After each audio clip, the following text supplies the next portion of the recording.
Everyone, कैसे हैं आप सभी बच्चे। तो आज की इस वीडियो में मैं आप सभी बच्चों को बीवीएम यूनिवर्सिटी में एफओएपी सेमेस्टर थर्ड माइनर पेपर आप सभी बच्चों को अगर इंग्लिश है या जिसे आप माइनर पेपर शॉर्ट में 1B या MN2 के नाम से भी जानते हैं, तो आप सभी बच्चों का माइनर पेपर इंग्लिश और माइनर पेपर हिंदी का 1B या MN2 के नाम से आप जो बोल दीजिए, कोई दिक्कत नहीं है। इसका सारा का सारा important question plus syllabus plus PYQ सब डिस्कस करते हैं आज के इस वीडियो में। वीडियो को शेयर करें अपने दोस्तों के साथ। अगर आप ये सारे सवाल करके जाते हैं 75 आप सही बच्चे आराम से अचीव कर लीजिएगा, क्योंकि आपको सिलेबस मालूम है, क्वेश्चन मालूम है, तो भाई कोई नहीं रोक सकता 75 नंबर लाने में। तो चलिए वीडियो को शुरू करते हैं। वीडियो पसंद आए तो वीडियो को लाइक करें, चैनल पर न्यू आए सब्सक्राइब करें, साथ में बेल आइकन पर क्लिक करें। डिस्क्रिप्शन बॉक्स में Telegram, Facebook, Twitter, Insta link available है, जहाँ फॉलो करना चाहे कर सकते हैं। सबसे पहले इंग्लिश का हम लोग डिस्कस करते हैं, फिर हिंदी को डिस्कस करेंगे। तो ये वेबसाइट पे आपको सिलेबस शायद डाउनलोड करने में दिक्कत हो सकता है, इसलिए हमने यहाँ सिलेबस भी आपको बताया हुआ है कि आपका जो माइनर पेपर है उसका नाम है Indian literature in English translation. Unit 1 में बैकग्राउंड स्टोरीज में कुछ बेसिकली कंसेप्ट पढ़ने इंडियन लिटरेचर के और इंग्लिश ट्रांसलेशन इंडियन लिटरेचर का। यूनिट 2 में नोबल पढ़ना है संस्कारा UR अनंथा मूर्ति के द्वारा। यूनिट 3 जो हमारे पास है सॉल्ट महाश्वेता देवी, ठीक है, और यहाँ पर सदगति पढ़ना है प्रेमचंद का, ठीक है। यूनिट 4 जो है आपको पोएट्री सेक्शन, जिसमें द स्टेयर रघुवीर सहाय के और जस्ट वंस ट्राई, ठीक है, शक्ति चट्टोपाध्याय होगी हमारे पास।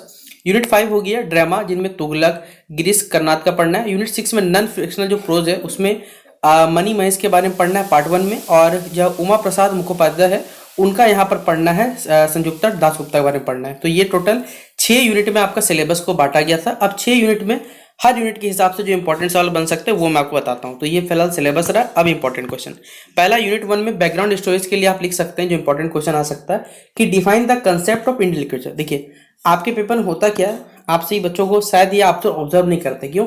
क्योंकि अधिकांश बच्चे इंग्लिश ऑनर्स या किसी भी अगर सब्जेक्ट को लेते हैं तो आपको सिलेबस नहीं मालूम रहता, प्लस उस क्वेश्चन से, जैसे मान लीजिए कंसेप्ट लिखा हुआ है, अगर आपको डिफाइन पूछ दिए तो क्या अंतर रहेगा सवाल में? भाई कोई अंतर नहीं रहता सवाल में, बस आपका नजरिया नहीं रहता। आप सोचते नहीं है कि दोनों सवालों का मतलब एक ही और एक ही चीज लिखना पड़ सकता है। इसलिए हमारे द्वारा जितना भी सवाल बताया सब आता पेपर में, लेकिन आप लोग सोचते हैं कि भाई सर ने तो ये बताया था, यहाँ डिफाइन लिखा हुआ आ गया। भाई सवाल वही है, बस पूछने का तरीका अलग हो जाता है। इसलिए बातों को, सिलेबस को समझिएगा, क्वेश्चन समझिएगा, आप खुद सवाल बना सकते हैं।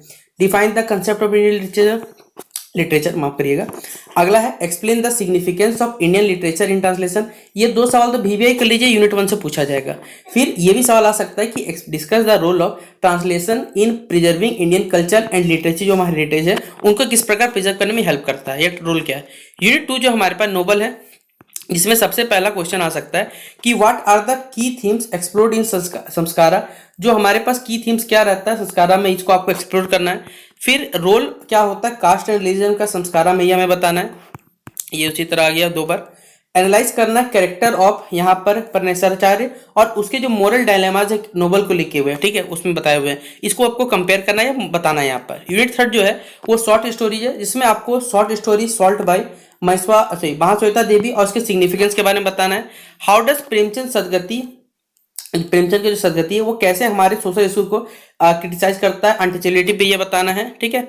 ये क्वेश्चन दोनों हो गया हमारे पास। फिर कंपेयर करना है theme of operation in Salt and Sadgati के बारे में हमारे पास। यूनिट 4 जो है पोएट्री सेक्शन है, जिसमें आपको बताना है discuss the central theme of रघुवीर साहस पोएम द स्टेयर। फिर analyse the poetic changes used in शक्ति चट्टोपाध्याय यूज्ड कह सकते हैं जस्ट वंस ट्राई। फिर अगला क्वेश्चन नंबर 3 है हाउ डू दिस पोएम, ये जो पोएम बेसिकली किस प्रकार हमारे कंटेम्प्रेरी जो इंडियन सोसाइटी और उसके चैलेंजेस को यहाँ पर रिफ्लेक्ट करते हैं, ये बताना है। यूनिट 5 में ड्रामा है तुगलक बाय गिरीश कर्नाड के द्वारा। How does Tughlaq explore the themes of idealism and political failure. फिर क्वेश्चन नंबर 2 है analyse the character of Mohammad bin Tughlaq in Karnad's play. और तीसरा क्वेश्चन है discuss the role of symbolism in Tughlaq. और यूनिट 6 जो हमारे पास है उसमें नॉन फिक्शनल प्रोज में मनी महेश बाय उमर प्रसाद मुखोपाध्याय के बारे में पढ़ना है, जिसमें पहला क्वेश्चन है explain the spiritual and cultural significance of money Mahesh. Discuss how many Mahesh blends personal narrative with travel writing. और ये 2 सवालों, एक लास्ट सवाल रहा analyse the descriptive style of Uma Prasad Mukhopadhyay in his work. ये क्वेश्चन रहा आपका। और यहाँ पर कुछ एक्स्ट्रा सवाल जनरल क्वेश्चन रूप में पढ़ सकते हैं।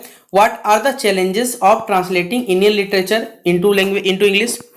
फिर क्वेश्चन नंबर 2 है discuss the socio cultural impact of Indian literature translated into English. और how does the suggested reading contribute to understanding Indian literature, ये सवाल पूछा जाएगा। तो ये 3 सवाल एकदम वीवीआई है जो पेपर में पूछा जाएगा। तो हमने आपसे बच्चों को माइनर 1B या माइनर 2 इंग्लिश के इंपॉर्टेंट क्वेश्चन, सिलेबस, पीवाईक्यू, यहाँ से सवाल आता है, ये सब डिस्कस कर दिया। तो आप लोग इस वीडियो को क्या करें, जो भी बच्चों को माइनर पेपर इंग्लिश है इस वीडियो को शेयर करें अपने सभी दोस्तों के साथ, ताकि उनके भी अच्छे से अच्छे मार्क्स आ सके। अब चलिए हम लोग डिस्कस कर लेते हैं जिन्हीं बच्चों को माइनर पेपर बेसिकली हिंदी है, ठीक है। तो हिंदी में सबसे पहले आपका सिलेबस आपको मालूम होना चाहिए। ये सिलेबस है 3rd सेमेस्टर का, 75 नंबर का पेपर होगा आपका, जिसमें यहाँ पर आपका आधुनिक भारतीय इतिहास में पढ़ना है। यूनिट 1 में स्वाधीनता संग्राम और जो हमारी भारतीय नवजागरण तथा उसका साहित्य पर क्या प्रभाव पड़ता है ये पढ़ना है। यूनिट 2 में भारतीय इतिहास या भारतीय साहित्य एवं राष्ट्रीय में पढ़ना है, जिसमें भारतेंदु, माखनलाल चतुर्वेदी एवं सुभद्रा कुमारी चौहान जी के बारे में पढ़ना है। यूनिट 3 या निकाय 3 में जो है महात्मा गांधी और महर्षि जो अरविंद है, ठीक है, उनका भारतीय साहित्य पर प्रभाव पढ़ना है। यूनिट 4 में मार्क्सवाद और अस्तित्ववाद का भारतीय जो साहित्य उसमें क्या प्रभाव ये पढ़ना है। टोटल 4 यूनिट में आपको कुछ सिलेबस को बांटा गया है, जिसमें ये था सिलेबस। अब इंपॉर्टेंट क्वेश्चन आते हैं। 22-26 सेशन, MN 1B, टाइम 3 घंटे मिलेगा। पहला जो क्वेश्चन है ग्रुप ए 15 नंबर रहता है, ग्रुप बी 60 नंबर का। ग्रुप ए में जो क्वेश्चन पूछा हुआ है कि इसमें एमसीक्यू दिया हुआ है कि राखी की चुनौती कविता के जो कवि है उसका नाम क्या है, महादेवी वर्मा या सुभद्रा कुमारी चौहान या उषा प्रेमदा। अगला है भारतीय आत्मा के नाम से प्रसिद्ध है माखनलाल चतुर्वेदी, हरिवंश राय बच्चन या जयशंकर प्रसाद। फिर यूनिट क्वेश्चन नंबर 3 है भारतेंदु के विद्या गुरु का नाम बताए, राजा शिव प्रसाद सितारे, महावीर प्रसाद द्विवेदी या आचार्य राम चंद्र शुक्ल। फिर महर्षि अरविंद ने अपना आश्रम कहाँ बनाया था, पांडिचेरी में या फिर अंडमान में या फिर कन्याकुमारी, ये बताना है। और 5वां क्वेश्चन है अस्तित्ववाद के कितने प्रकार होते हैं, 2, 4 या 5, ये आपको बताना है। तो ये क्वेश्चन नंबर 1 में टोटल पहला 5 एमसीक्यू था जो पूछा जाएगा। अब यहाँ से देखिए ये जो 2 सवाल दिए हुए ये 5-5 नंबर के हैं, जिसमें पहला सवाल है कि भारतीय साहित्य की क्या विशेषता है ये बताना है आपको। और क्वेश्चन नंबर जो 3 है वो अस्तित्ववाद से आप क्या समझते हैं। मिनिमम 1 पन्ना या कम से कम 150 वर्ड, 120 से लेकर 150 वर्ड आपको 5 नंबर के सवाल लिखना पड़ेगा। ये सब आपको ध्यान रखना है।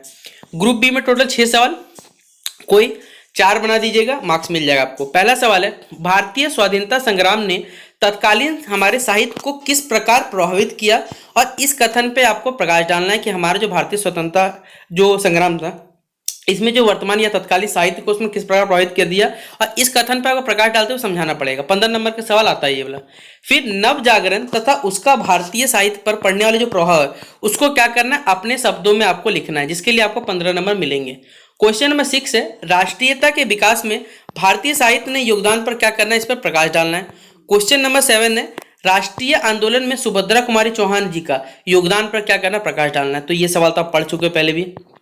क्वेश्चन नंबर 8 है कि महात्मा गांधी का भारतीय साहित्य पर पड़ने वाला जो प्रभाव थे उसको अपने शब्दों में लिखना है। और यूनिट 9 या क्वेश्चन नंबर जो 9 है बेसिकली हमारे पास मार्क्सवादी दर्शन का भारतीय साहित्य पर क्या प्रभाव पड़ा, इस पर आपको प्रकाश डालना है।